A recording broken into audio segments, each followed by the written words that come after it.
Assalamualaikum warahmatullahi wabarakatuh. Halo semuanya teman-teman, selamat siang. Selamat datang kembali di channel kesayangan kita, channel Ilo Entry, dan masih bersama saya Ilo.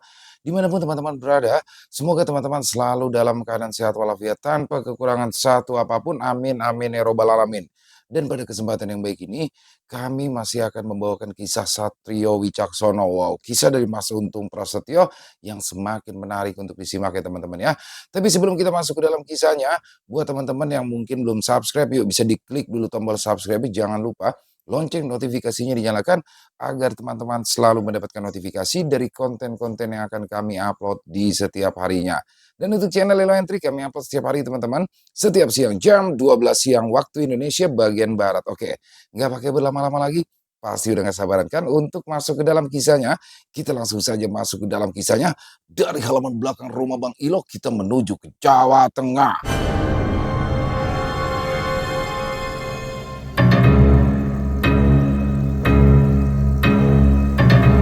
Surjen Sakti milik keluarga Wicaksono. Kisah Satrio Wicaksono.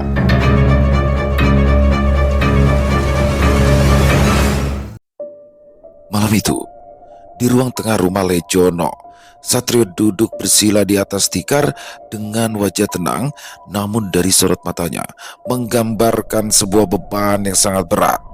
Suaranya pelan, namun jelas ketika ia menceritakan perjalanan spiritualnya, mulai dari pertemuannya dengan Mbah Gumilar, lalu pengalaman mistis pertamanya, serta gangguan-gangguan yang mulai dialaminya setelah kembali ke Jakarta. Tidak lupa, Satrio juga menceritakan perjalanan batinnya bersama Mbah Jogo yang akhirnya mengungkap sebuah rahasia besar tentang kematian ayahnya. Tidak lupa juga, dia menceritakan pertempuran gaibnya melawan Kitarno setelah dia membantu Sukma Paharyo hingga sampai dirinya mampu membawa kembali Sukma Supono yang hampir 2 tahun dibelenggu oleh Wanarasoma. Bu Arum mendengarkan dengan seksama sambil sesekali menatap Satrio dengan mata berkaca-kaca sosok ibu yang sangat menyayangi putranya. Tidak menyangka jika dia harus kembali mengalami sebuah permasalahan besar yang terkait langsung dengan sosok-sosok makhluk tak kasat mata dan juga orang-orang yang memiliki ilmu-ilmu kesaktian. Padahal sebisa mungkin Bu Arum telah menyembunyikan semua kisah masa lalunya, mulai tentang kematian suaminya dan juga tentang pengalaman pahitnya sewaktu Satrio masih kecil dulu. Tapi sepertinya takdir berkata lain. Bu Arum pun tidak dapat menyalahkan Satrio, meski di hatinya terselip rasa kecewa yang begitu besar. Di sisi lain, Bule Ayu tampak terlihat sangat tenang. Adik kandung dari mendiang ayah Satrio itu sepertinya tahu jika keponakannya itu akan mewarisi apa yang dulu telah dimiliki oleh ayahnya. Sementara kedua adik perempuan Satrio hanya bisa terdiam dengan wajah mereka yang menggambarkan kekaguman, ketakutan, dan juga kekhawatiran. Keheningan pun menyelimuti ruang tengah. Setelah Satrio menuntaskan ceritanya, hanya suara jangkrik dari halaman yang sesekali terdengar menyela. Semua larut dalam pikiran masing-masing dan mulai merasakan sebuah ketakutan yang sama. Bu Arum mengusap matanya yang mulai basah, lalu menghela nafas seolah ingin menumpahkan seluruh beban yang mulai berdatangan di hati dan pikirannya. Semua yang terjadi pada Satrio bukanlah sebuah kebetulan semata, Mbak Yu. Itu semua karena sebuah takdir yang memang telah digariskan.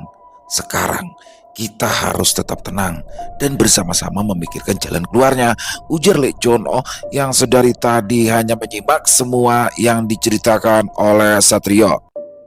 Iya Lek, aku tahu itu. Aku hanya kembali teringat pada saat dimana aku menemani Mas Hardono yang terus berjibaku melawan orang-orang jahat itu, balas Bu Arum yang mencoba menenangkan dirinya. Aku tahu ini semua bukan salah Satrio, tapi aku tidak ingin merasakan kekhawatiran yang sama seperti dulu. Dan aku juga ndak mau sampai kehilangan orang yang aku sayangi lagi, Lek. Ibu Bu Arum menjelaskan. Bule Ayu yang sedari tadi hanya diam, akhirnya angkat bicara. Suaranya lembut, namun mengandung ketegasan yang tidak bisa diabaikan. Sampean itu harus tenang, Mbak Yu. Satrio itu bukanlah Mas Ardono. Meskipun darahnya sama, tapi tentunya jalan hidup mereka berbeda.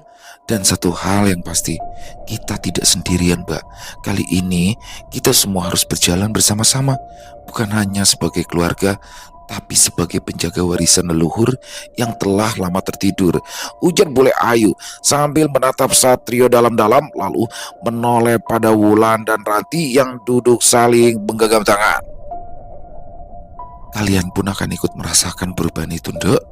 Karena saat kekuatan besar bangkit, tidak satu pun dari darah kita yang akan luput dari dampaknya. Tapi jangan takut, jika kita tetap bersama, tidak ada satupun dari mereka, baik dari dunia ini maupun dari dunia lain yang mampu mengalahkan kita.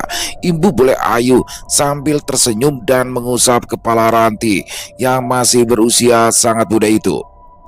Ranti menggigit bibir bawahnya, berusaha menahan air mata, sementara Wulan hanya bisa mengangguk pelan, seolah mencoba menerima semua kenyataan yang baru saja disodorkan begitu saja ke hadapan mereka.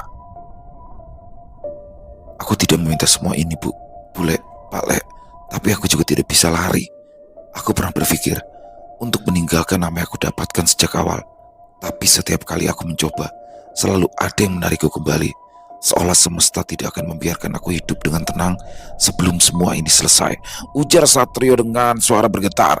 Bu Arum menatap anaknya dengan mata yang sembab, lalu mendekatinya dan memeluknya erat dari samping. Pelukan itu bukan hanya sebuah pelukan ibu kepada anak, tapi juga sebuah upaya terakhirnya untuk melindungi Satrio dengan sisa kekuatan yang dimilikinya sebagai seorang ibu. Apapun yang terjadi, kita hadapi bersama, Le. Ibu akan mendukungmu, walaupun ibu tidak memiliki kemampuan apa-apa seperti bulemu ini. Ucap Bu Arum yang membuat hati Satrio merasa lega sekaligus bertanya-tanya tentang kemampuan yang dimiliki oleh Bule Ayu. Satrio membalas pelukan itu dan mengangguk pelan. Air matanya jatuh membasahi pipi. Berbagai macam perasaan muncul dalam hatinya. Ada rasa haru dan juga rasa bahagia, namun ada juga rasa takut dan penuh kekhawatiran. Semua muncul menjadi satu. Terima kasih, Bu. Maafkan Yoyo, bisik sambil terus memeluk ibunya. Di luar rumah, angin malam mulai berembus lebih kencang, pepohonan bergoyang pelan seiring bisikan alam yang mulai menyampaikan kabar bahwa penjaga warisan leluhur telah bangkit dan siap untuk mengembalikan apa yang telah hilang dan terus menjaganya hingga ke masa depan. Suasana tegang dan penuh tekanan pun berangsur membaik dan perlahan digantikan oleh suasana yang penuh kehangatan. Walau malam semakin larut, namun mereka semua terus melanjutkan obrolan mereka. Dan di saat itulah Bule Ayu dan juga Bu Arum mulai menceritakan dengan detail tentang sosok Hardono Wicaksono dan tugas besar yang dimilikinya setelah dia menikah dengan Bu Arum. Selain cerita yang mengacu pada sebuah batu mustika yang berada di makam kerajaan kuno di desa kelahiran Bu Arum, Bule Ayu pun menceritakan tentang sebuah baju surjan lurik yang merupakan warisan dari keluarga Wicaksono. Menurut Bule Ayu, baju surjan tersebut memiliki kesaktian yang mampu menjadi tameng atau pelindung serta menambah kekuatan dari pemainnya. Surjan itu masih tersimpan dengan baik di rumah itu, dan menurut Bule Ayu lagi, ayah serta kakeknya serta kakek buyutnya tidak mampu mengenakan baju surjan tersebut. Bahkan ayah Satrio pun tidak sanggup memakainya meski ia dikenal memiliki kesaktian paling tinggi di keluarganya. Bule Ayu lantas melanjutkan ceritanya kini dengan sorot mata yang seolah menyiratkan betapa pentingnya warisan tersebut. Surjan lurik tua yang disimpan di ruang dalam rumah itu bukan sembarang pakaian. Konon kain itu dijahit dengan benang emas dan diberkati dengan doa-doa dari para leluhur terdahulu. Surjan itu hanya akan menyatu dengan pemilik darah yang mampu menyelaraskan diri dengan energi leluhur, dan hingga saat ini belum ada satupun dari keturunan sebelumnya yang sanggup mengenakannya. Keheningan kembali menyelimuti ruang tengah rumah Lejono. Hanya sesekali terdengar suara dedaunan yang bergesekan di luar, dibelai angin malam yang semakin dingin. Setelah mendengar penuturan panjang bule ayu, semua mata kini tertuju pada satu sosok, Satrio. Diam-diam, semua yang berada di ruangan itu menyimpan pertanyaan yang sama dalam hati mereka. Mungkinkah kini waktunya telah tiba, dan mungkinkah Satrio adalah orang yang ditunggu oleh Surjan selama ini? Bule Ayu pun bangkit perlahan, berjalan menuju kamar tua di sisi timur rumah yang sudah jarang dibuka. Derit pintu kayu tua menggema lirih, menambah suasana mistis malam itu. Tidak lama kemudian, dia kembali dengan sebuah kotak kayu berwarna coklat tua yang dibungkus dalam selendang batik lawas.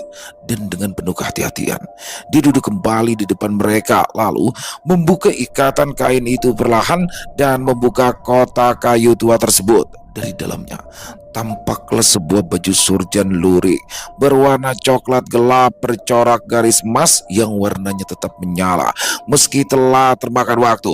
Aura dingin seketika menyebar dari pakaian itu, membuat bulu kuduk mereka yang ada di ruangan itu berdiri. Wulan menggenggam tangannya erat-erat, sementara itu Ranti terlihat memeluk Bu Arum sambil berdoa dalam hati.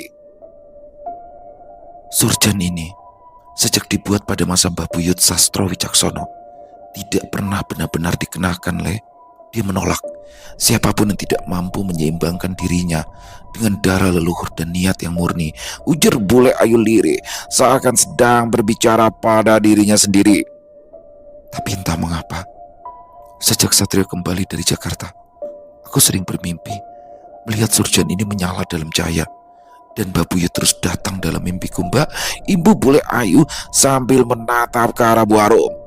Satrio hanya menatap surjan lurik itu tanpa bersuara, tapi tak lama kemudian ada sesuatu yang bergetar dalam dirinya. Dia merasa ada sebuah tarikan halus dari dalam darah dan jiwanya, seolah-olah baju itu memanggil namanya melalui energi yang mulai berpendar. Tanpa ragu, Satrio pun perlahan mengulurkan tangan, dan ketika jari-jarinya menyentuh kain itu, dia kembali masuk ke dalam masa lalu yang menggambarkan masa di mana kakek buyutnya berada. Sama seperti biasanya, kesadaran Satrio mulai berpindah dari dunia nyata ke alam lain. Pada masa lalu di sana, dia melihat sosok lelaki bertubuh tegap sedang duduk bersila dan memancarkan aura yang begitu lembut namun sangat kuat. Di depan sosok lelaki tersebut ada sebuah lipatan baju dengan corak yang sama dengan yang baru saja dilihatnya. Dan pada puncaknya, Satrio mendengar sosok lelaki itu berkata tanpa sedikit pun menatap ke arah Satrio, "Aku mewariskan surjan ini kepadamu, Le. Semoga kau berjodoh dengan warisan dari para leluhur kita," ujar sosok lelaki itu sambil terus menundukkan wajahnya dan tidak sedikit pun membuka kedua matanya. Beberapa saat kemudian, Satrio tersadar dan kembali berada di tengah-tengah keluarganya. Namun, apa yang baru saja dialami oleh Satrio membuat bule Ayu tersenyum kepadanya sambil menganggukkan kepalanya. "Gunakanlah apa yang kau miliki sekarang ini sebagai bentuk tanggung jawabmu, Le. Bukan sebagai senjata untuk sekedar memperkuat dan memperkaya diri, bukan sebagai alat untuk mendapatkan apapun yang bersifat duniawi. Kau harus tetap pada jalan hidupmu sebagai seseorang yang memiliki tugas mengembalikan keseimbangan yang perlahan telah rusak ini, ujar bule ayu dengan penuh ketegasan. Malam semakin larut, namun kehangatan yang terbangun dalam ruangan itu kian terasa. Meski lelah dan mata mulai terasa berat, tapi tidak satupun dari mereka beranjak dari tempat duduk. Peristiwa yang baru saja terjadi menjadi semacam peneguhan bahwa perjalanan Satrio ke depan akan semakin dalam dan rumit, serta syarat akan tanggung jawab besar. Satrio menunduk, memandangi kedua tangannya seolah masih bisa merasakan getaran dari kain surjan yang barusan disentuhnya. Suasana batinnya campur aduk. Di satu sisi ada kebanggaan dan kekuatan baru, namun di sisi lain sebuah beban besar mulai menekan dadanya. Bayangan wajah sosok leluhur itu masih tergambar jelas dalam pikirannya, dan kata-kata yang diucapkan seolah membekas seperti mantra yang mengendap di dalam hati. Minum, Le. Tubuhmu baru saja menyeberang jauh. Kau butuh menambatkan kembali jiwamu di sini, ujar Lejono perlahan namun tegas. Satrio pun menerima segelas air yang diberikan oleh lelaki yang sudah dianggap sebagai ayah kandungnya sendiri itu. Dia meneguk pelan air itu dan merasakan dingin yang menyegarkan.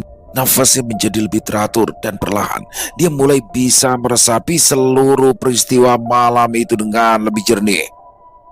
Apapun yang akan terjadi, kau tidak sendirian, Yo.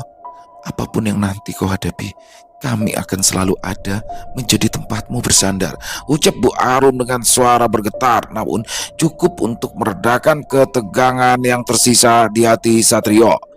Bule ayu yang sedari tadi terus memandangi surjan itu kini menutup kembali kotak kayu tersebut lalu membungkusnya dengan selendang batik yang sama. Biar bule simpan dulu surjan ini, Le. Jika saatnya tiba, surjan itu akan memanggilmu kembali, ujar bule lirih seperti berbicara pada masa depan yang masih tertutup kabut tebal. Malam itu berakhir dalam diam, namun bukan karena lelah. Semua hati di ruangan itu sedang bersiap entah untuk hari-hari yang akan membawa cahaya atau hari-hari yang justru mengantar mereka ke kegelapan yang harus dilawan bersama. Dan di tengah semua itu, satu hal telah menjadi jelas kini. Satrio bukan lagi anak muda biasa. Dia adalah penjaga warisan, pewaris tanggung jawab, dan mungkin pemantik dari kebangkitan dan keseimbangan yang telah lama hilang. Ketika malam semakin larut dan semua orang bersiap untuk segera tidur, tiba-tiba saja Satrio, Bu Arum, Bule Ayu, Lejono, Wulan, dan juga Ranti dikejutkan dengan suara dari dering telepon genggam milik Bu Arum yang tergeletak di dalam kamarnya. Mendengar suara itu, tiba-tiba saja Bu Arum merasakan sesuatu yang tidak biasa, seolah ada firasat buruk yang menghampirinya. Bu Arum pun bergegas berjalan ke arah kamar tempat tidurnya, dan dia pun langsung meraih telepon genggamnya yang terus berdering serta berkedip-kedip yang cahayanya menerangi ruang temaram kamar itu. Dan ketika dia mengangkat panggilan dari ponselnya, Bu Arum pun dibuat terkejut dengan suara panik dari balik telepon genggamnya itu. Halo Bu Arum, ini saya Pak Darman, ujar seorang pria yang terdengar sangat panik kala itu. Iya Pak Darman, ada apa ya Pak? Balas Bu Arum yang penasaran dengan apa yang ingin disampaikan oleh tetangganya yang berada di Jakarta itu. Ibu yang sabar ya, ini saya mau ngabarin kalau sekarang rumah ibu kebakaran. Sekarang saya dan warga sedang berusaha memadamkan apinya Bu, sambil nunggu pemadam kebakaran datang, ujar Pak Darman dari ujung teleponnya mengabarkan. Tubuh Bu Arum seketika lemas mendengar kabar itu. Matanya membelalak, tangannya gemetar menggenggam ponsel, dan wajahnya langsung pucat pasi. Suara Pak Darman masih terdengar di seberang menjelaskan keadaan dengan cepat dan gugup, tapi pikiran Bu Arum seperti kosong, dan seketika itu juga dia tak mampu berkata apa-apa. Satrio yang sejak tadi berdiri di ambang pintu kamar segera menghampiri ibunya dengan rasa penasaran yang mulai menggelayuti pikirannya. Dia pun menanyakan siapa yang menelponnya larut malam begini dan apa yang dikabarkan oleh orang itu. Kenapa Bu? Siapa yang barusan telepon? Tanya Satrio dengan wajah yang cemas. Bu Arum menatap anaknya dengan sorot mata penuh guncangan, lalu ia menjawab lirih. Pak Darman, Le. Pak Darman yang baru saja menelpon.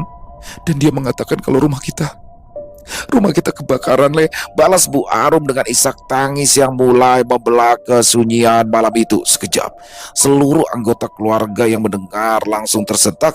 Ranti langsung menutup mulutnya menahan isak. Wulan menunduk, menggenggam tangan bule Ayu yang kini ikut berdiri dengan wajah serius. Lek Jono berjalan mendekat dan bertanya pelan.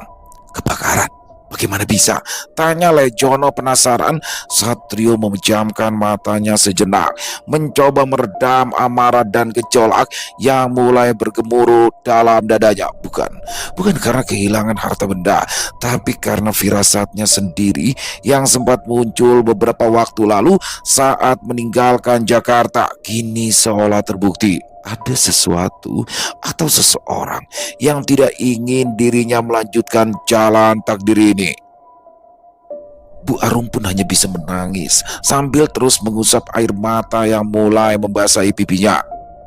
Pak Darman dan warga katanya sedang berusaha memadamkan api, ujar Bu Arum yang merasa pasrah dengan apa yang sedang terjadi kala itu. Satrio menatap keluar jendela ke arah pekatnya malam. Dalam benaknya muncul wajah Mirna, Kitarno, Barong dan juga Harto, serta orang yang bernama Pamanto yang menyimpan hulu keris Jantaka atau keris Empu Jumantara. Bisa jadi ada kekuatan yang berusaha untuk mencelakai keluarganya dengan membakar rumah itu. Walau merasa tidak dapat berbuat apa-apa lagi, Satrio pun berinisiatif untuk menghubungi Pak Darman dan menanyakan keberadaan di sana. Satrio menekan layar ponsel dengan tenang. Meskipun jantungnya berdegup kencang, dia berjalan keluar rumah, berdiri di teras yang gelap, hanya diterangi lampu temaram dari dalam. Angin malam berembus pelan, tapi rasanya tidak cukup untuk menenangkan gejolak dalam hatinya. Ketika sambungan terhubung, dia mendengarkan dengan seksama setiap kata dari Pak Darman dan memetakan dalam pikirannya sejauh mana kerusakan yang telah terjadi. Setelah panggilan itu berakhir, Satrio kembali ke dalam rumah. Tidak satupun kata keluar dari mulutnya, tapi sorot matanya terlihat berubah. Ada ketegasan yang tidak tergoyahkan dan semua orang di ruangan itu bisa merasakannya. Aura yang dulu hanya samar, kini mulai terlihat jelas membungkus dirinya seperti bayangan cahaya yang tenang namun menyala. Yang terbakar hanya rumah kita saja, Bu. Tidak sampai menjalar ke rumah-rumah lainnya, ujar Satrio dengan tenang setelah dia duduk di kursi kayu ruang tamu rumah Lejono. Maafkan Yoyo, Bu, karena sepertinya ini semua ada sangkut pautnya dengan apa yang telah terjadi pada Yoyo, imbus Satrio sambil menghela nafas. Maksud kamu apa? Ini adalah musibah, dan ini semua terjadi di luar kendali kita, saut Lejono yang mencoba menguatkan hati Satrio. Apa yang Pak Lekmu katakan itu benar, Yo. Apa yang menimpa kita hari ini adalah sebuah musibah, dan kita tidak dapat menyalahkan siapapun atas apa yang telah terjadi, sambung Bule Ayu dengan tenang. Kalau memang ini adalah sebuah pertanda, mungkin takdir meminta kita untuk tinggal di desa, Le. Karena mungkin jika kita kembali ke Jakarta, itu malah akan membahayakan kita semua, ujar Bu Arum dengan bijak. Ya, Bu, mungkin memang benar apa yang Ibu katakan. Tapi besok Yoyo harus kembali ke Jakarta, Bu. Karena setidaknya kita harus mengucapkan terima kasih kepada Pak Darman dan para tetangga lainnya, serta meminta maaf atas apa yang terjadi. Pala Satrio dengan penuh ketenangan. Malam itu pun kembali diselimuti keningan, namun kali ini bukan karena ketakutan, melainkan karena ketegasan sikap dan keputusan yang telah diambil. Semua yang ada di ruangan itu bisa merasakan bahwa Satrio telah benar-benar berubah, bukan lagi sekedar pemuda yang mencari jawaban atas misteri hidupnya, melainkan sosok yang telah menerima peran dan tanggung jawab besar yang diwariskan oleh para leluhurnya. Bule Ayu memandangi Satrio dengan sorot mata bangga. Diam-diam, dia merasakan sesuatu yang telah lama dinantikan mulai tumbuh dari dalam diri keponakannya itu. Sebuah sinar pewaris sejati dari Trawicaksono yang telah kembali hadir di tengah keluarga yang nyaris habis. Bu Arum mengangguk pelan, menyadari bahwa tidak ada lagi gunanya menahan Satrio dari jalan hidupnya. Dia tahu betapapun berat peran itu, Satrio sudah ditakdirkan untuk melaluinya.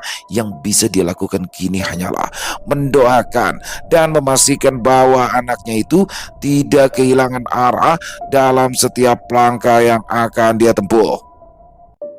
Sementara itu, Wulan dan Ranti duduk berdampingan, saling menggenggam tangan dengan erat meski masih diliputi rasa takut dan cemas. Mereka juga mulai mengerti bahwa kakak mereka bukan lagi sekedar anggota keluarga, tapi telah menjadi semacam penjaga, penyeimbang, bahkan pelindung bagi lebih dari sekedar darah dan rumah, tapi juga bagi sesuatu yang jauh lebih besar dari itu. Menjelang dini hari, Lejono menyarankan semua orang untuk beristirahat sejenak karena besok akan menjadi hari yang panjang. Namun Satrio yang masih duduk di kursi kayu itu hanya menatap jauh ke arah jendela di mana bintang-bintang mulai tampak redup tertutup kabut tipis. Di dalam dadanya, gemas suara leluhur masih menggema. Di balik pikirannya, dia mulai merancang langkah-langkah berikutnya, bukan hanya kembali ke Jakarta tapi juga untuk mengungkap siapa sebenarnya yang mencoba menghancurkan keluarganya. Satrio tahu jika api yang membakar rumahnya hanyalah isyarat bagi pertempuran sesungguhnya yang belum dimulai, dan dia telah siap untuk menghadapi siapapun musuh dan apapun ujiannya.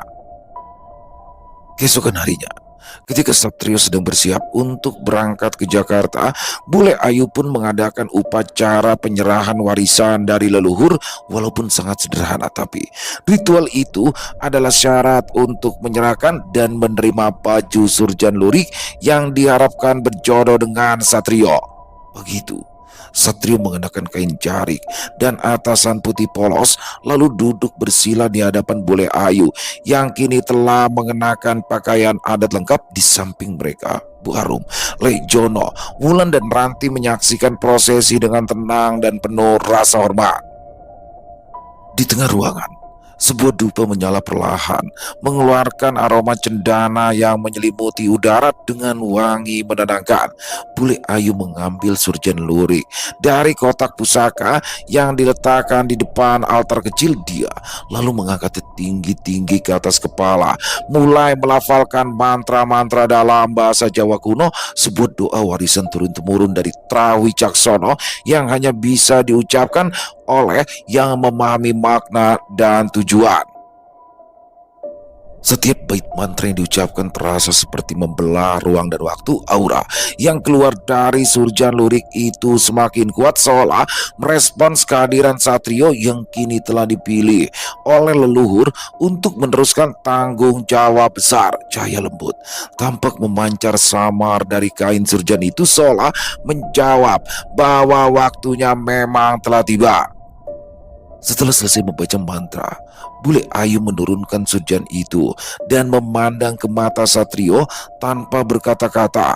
Dia mulai membuka keenam kancing pada bagian leher baju surjan tersebut, lalu melanjutkan pada kelima kancing yang ada di bagian depannya. Selanjutnya, Bule Ayu memakaikan baju surjan lurik itu ke tubuh ponakannya. Pada saat itu juga, udara di ruangan seolah berhenti. Semua mata menatap Satrio dan tubuhnya sedikit bergetar saat surjan menyentuh kulitnya. Tidak seperti para pendahulunya yang sebelumnya merasa sesak atau bahkan terpental, Satrio justru merasa dadanya hangat dan juga tenang. Kain itu tidak menolak, tapi justru memberikan energi lain pada tubuh Satrio. Selain tidak mengalami keanehan seperti sesak nafas atau tubuh yang terasa panas, tanda bahwa surjan itu telah menerima Satrio adalah tampak dari garis emasnya yang perlahan memancar lebih terang, lalu perlahan kembali redup dan menyatu dalam warna lurik yang kelam tapi elegan. Lek Jono yang menyaksikan semua itu hanya bisa mengangguk pelan. Bu Arum menatap putranya dengan mata berkaca-kaca. Dia tidak mampu menyembunyikan rasa bangga dan sekaligus khawatir di hatinya. Dengan suara rendah namun penuh kekuatan, Bule Ayu akhirnya berkata, "Mulai hari ini kau resmi menjadi penerus garis darah Wicaksono. Jangan pernah lupakan jati dirimu, Le. Leluhur tidak akan pernah meninggalkanmu selama niatmu tetap lurus," ucap Bule Ayu yang terdengar lembut namun penuh ketegasan. Setelah kata-kata itu terucap, suasana ruangan kembali hening, seolah semesta tengah memberi penghormatan pada sebuah peristiwa besar yang baru saja terjadi. Surjan Lurik yang telah menyatu dengan tubuh Satrio kini menjadi simbol bahwa garis leluhur Wicaksono telah menemukan penerusnya. Satrio menarik nafas dalam-dalam, merasakan bagaimana energi dari dalam dirinya perlahan berpadu dengan kekuatan halus yang merambah dari kain lurik tersebut. Ada getaran lembut yang menenangkan sekaligus menegaskan keberadaan kekuatan baru dalam tubuhnya. Sebuah kekuatan yang bukan hanya datang dari pusaka itu, tapi juga dari kepercayaan dan restu para leluhur yang diam-diam kini berada di sisinya. Wulan dan Ranti yang duduk berdekatan, saling menatap dengan mata membulat. Keduanya masih sulit memproses semua yang baru saja mereka saksikan. Kakak mereka yang dulunya hanya tampak sebagai sosok biasa, kini berdiri sebagai pewaris kekuatan turun-menurun yang selama ini hanya mereka dengar dalam kisah-kisah masa lalu. "Ingat yo, sekarang kamu telah dipilih. Ini bukan hanya tentang kesaktian, tapi juga tanggung jawab yang sangat besar. Sekarang ibu merasa lega, Le, dan ibu merestui langkahmu," ujar Bu Arum yang membuat Satrio merasa bahagia. Setelah serangkaian prosesi upacara dan ritual tersebut, Satrio pun bersiap untuk berangkat ke terminal yang ada di kotanya. Karena perjalanan menuju terminal itu memakan waktu hampir 2 jam lamanya, jadi mau tak mau dia pun harus berangkat lebih awal agar bisa mendapatkan tiket bus menuju Jakarta.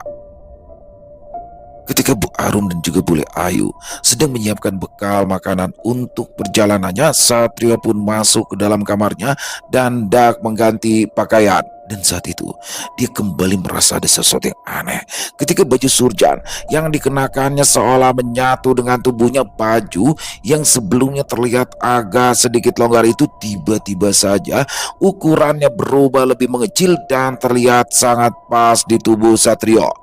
Dan di tengah kebingungannya itu, tiba-tiba saja muncul sosok lelaki tua namun memiliki tubuh tegap yang berdiri di belakangnya dan langsung menyapa seraya mengucapkan salam. "Awakmu kui pancen wong sing dipilih, Le. Awakmu kui pancen satrio sejati," ujar sosok lelaki tua itu dengan wajah yang memancarkan kebijaksanaan dan juga welas asih itu. "Nggih, Mbah. Matur sembah sungkem kula, Mbah," balas Satrio sambil menundukkan kepalanya seraya memberi sebuah penghormatan. "Iya, Le. Pangestuku tanpa nono ya, Le. Cah bagus," ujar sosok lelaki itu lagi. "Kula pun didados jimat paribedayano ingka santosan, Mbah. Nuwun sewu, Mbah. Panjenengan niki sinten ke?" tanya Satrio sambil tersenyum. "Aku Sastro Wicaksono, Le," balas sosok lelaki tua itu yang membuat Satrio menganggukkan kepala sambil tersenyum dengan mata berbinar. Setelah itu, sosok Mbah Sastro yang merupakan kakek buyut dari Tra Wicaksono menjelaskan jika dialah yang membuat Surjan Lurik itu. Mbah Sastro juga mengatakan jika untuk saat ini baju Surjan itu akan terus melekat pada tubuhnya dan akan tampak ketika dia sedang berada di alam lain. Jadi dalam dunia nyata, Surjan itu tidak akan terlihat oleh siapapun, namun ketika ia berada di alam gaib, dia akan terlihat mengenakan Surjan Lurik tersebut. Satrio mendengarkan setiap kata dari Mbah Sastro dengan penuh hikmat. Suara sang leluhur terdengar tenang namun syarat dengan kekuatan spiritual yang dalam. Kehadirannya bukan hanya sebagai penjelas dari misteri warisan yang kini menyatu dalam diri Satrio, tetapi juga sebagai penuntun dalam perjalanan besar yang akan dia tempuh. Aura yang terpancar dari sosok Mbah Sastro begitu menenangkan. Seolah waktu berhenti sejenak di tengah percakapan mereka. Satrio merasakan hawa di sekelilingnya berubah. Ruangan kamarnya kini terasa jauh dari dunia nyata. Cahaya temaram menyelimuti sekeliling mereka, dan di belakang Mbah Sastro samar-samar terlihat bayangan sosok-sosok lain.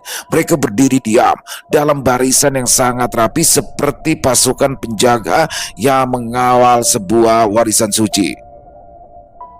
Surjan iki orang mung tameng leh, tapi uga cermin. Yen niatmu ala, surjan iki bakal hilang saka awakmu. Tapi yen niatmu murni, surjan iki bakal nuntunmu nganti tekan pungkasane dalanmu. Lanjut Mbah Sastro menjelaskan.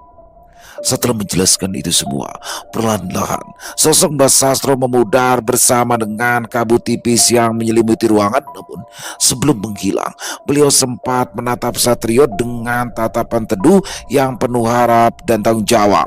Seketika itu juga Satrio kembali tersadar. Ruangan tempatnya berada kembali seperti semula. Tidak ada lagi kabut, tidak ada suara gaib. Yang ada hanya pantulan wajahnya sendiri di cermin kayu tua di sudut kamar. Tapi kini meski surjan lurik itu tak lagi terlihat, Satrio bisa merasakannya tetap melekat pada tubuhnya seperti kulit kedua yang menyatu dengan jiwa. Dia menghela nafas panjang lalu berdiri, mengganti pakaiannya, dan setelah selesai dia berjalan keluar kamar.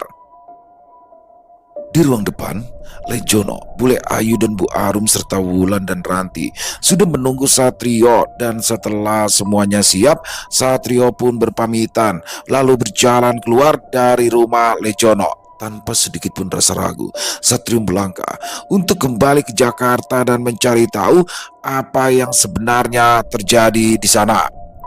Pagi itu masih diselimuti mendung. Ketika Satrio melangkah keluar dari rumah Lejono, langit terlihat pucat dan dedaunan tampak masih basah oleh gerimis yang turun. Udara terasa sejuk, namun di dalam dada Satrio tersimpan bara tekad yang perlahan mulai menyala. Di belakangnya berdiri 4 sosok yang memandangnya dengan penuh harap, cemas dan bangga. Bule Ayu, Bu Arum serta Wulan dan Ranti semuanya terdiam saat Satrio melangkah pergi meninggalkan mereka semua. Jakarta menantinya, tidak hanya sebagai kota yang pernah ia tinggalkan, tapi sebagai panggung dari ujian besar yang kini harus dihadapi. Kebakaran rumah hanyalah permulaan. Di balik asap dan arang itu tersimpan rahasia yang menunggu untuk diungkap, kekuatan yang menanti untuk dilawan, dan kebenaran yang selama ini tersembunyi di antara bayang-bayang. Tidak lupa, Satrio pun berpamitan kepada Wanto sahabatnya. Dia menyempatkan diri untuk mampir sebentar ke rumah orang tua Wanto, tapi sayang saat itu Wanto sedang pergi ke ladang untuk mengantar bibit kacang yang akan ditanamnya.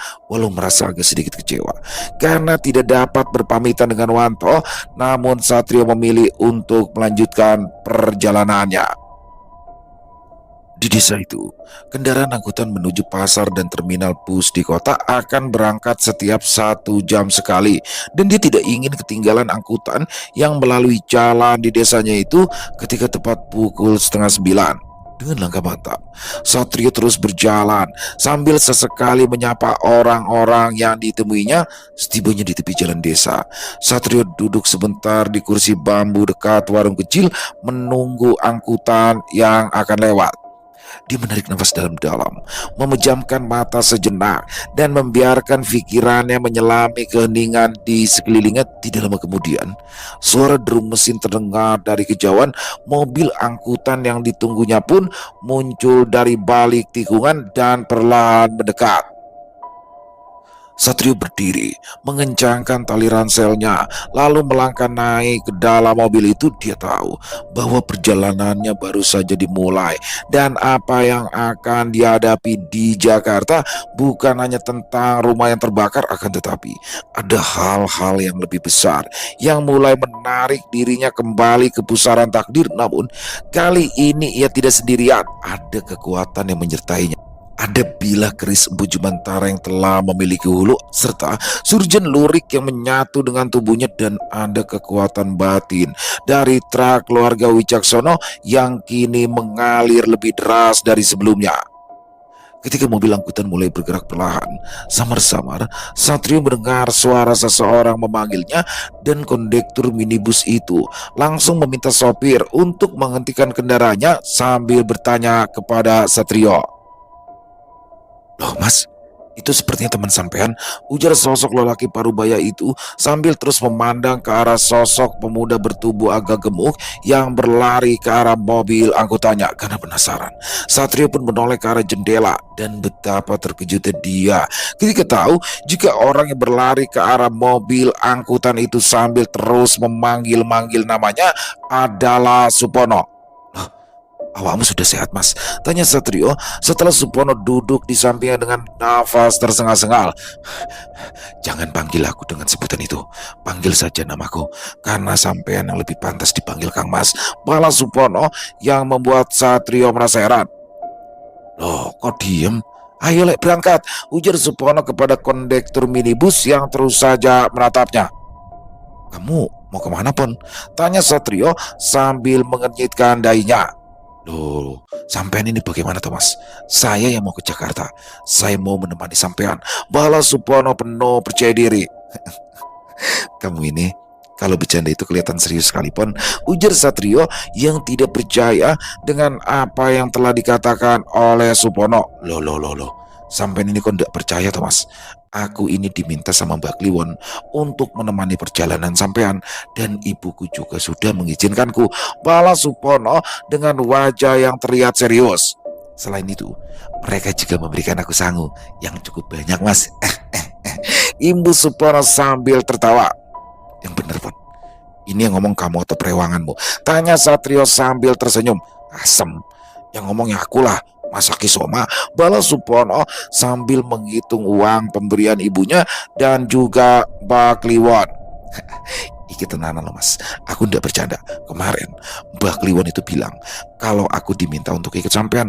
Untung aja aku ndak terlambat. Soalnya tadi pas aku dan ibuku sampai di rumah Pak Dijono, awakmu wes melaku loh mas," Ibu Supono yang semakin membuat Satrio merasa bingung. "Pon, aku ini bukan mau piknik loh. Keluargaku sekarang sedang mendapatkan musibah. Rumahku di Jakarta semalam habis terbakar pon," balas Satrio dengan wajah yang terlihat tegang. "Iyo mas, aku juga udah tahu. Tadi ibu sampean cerita juga," balas Supono sambil menundukkan kepalanya.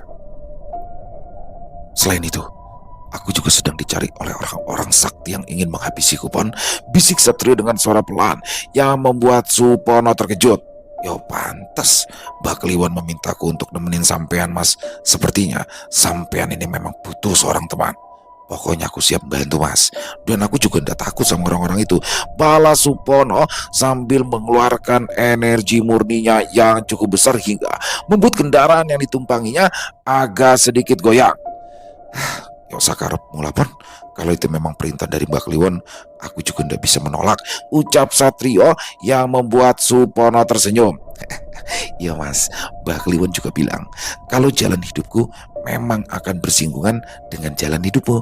Aku juga belum ngerti maksudnya apa, tapi aku percaya sama Mbak Kliwon mas," balas Supono dengan wajah yang teduh. Mobil angkutan pun kembali melaju perlahan, meninggalkan desa yang masih diselimuti mendung. Di dalam kendaraan, dua sosok anak muda yang duduk berdampingan itu kini mulai larut dalam obrolan yang lebih ringan. Supono masih saja berceloteh sembari sesekali menunjukkan isi tasnya yang dipenuhi berbagai perbekalan, botol air, kue kering buatan sang ibu, dan bungkus nasi dari daun jati. Satrio hanya bisa tersenyum sambil menggelengkan kepalanya melihat kelakuan Supono. Namun jauh dalam hatinya dia merasa lega karena kehadiran Supono terasa menghapus kesepiannya. Dia juga merasakan jika aura mereka berdua tampak melebur menjadi satu, seperti layaknya orang yang telah lama saling mengenal satu sama lain. Di luar jendela, pemandangan mulai berubah. Sawah-sawah luas berganti dengan perumahan pinggiran kota. Jalanan mulai ramai oleh kendaraan dan hiruk-pikuk mulai menggantikan ketenangan pagi di desa. Dan tidak lama kemudian, mereka berdua telah sampai di sebuah terminal bus Wonosari. Selesai. Wow, luar biasa kisah Satrio Wicaksono. Wow, nambah lagi nih ya. Satrio sekarang ada Surjan Sakti. Jadi Surjan itu adalah baju ini ya teman-teman ya, baju Jawa itu yang lurik-lurik itu warnanya yang biasa dipakai sama dalang. Dan dalam kisah ini bagaimana surjan yang dibuat dari sulaman benang emas ini dari leluhurnya ya, ini ternyata cocok dipakai sama Satrio dan menjadi surjan gaib ya, karena Satrio tidak perlu memakainya kemana-mana lagi, jadi tidak tampak dari luar, tapi ketika di alam gaib baru kelihatan. Keren, pakai banget ya. Dan yang pastinya tambah seru aja nih kisah Satrio. Dan terima kasih kepada Mas Untung Prasetyo atas kisahnya yang luar biasa. Ditunggu lagi untuk kisah selanjutnya.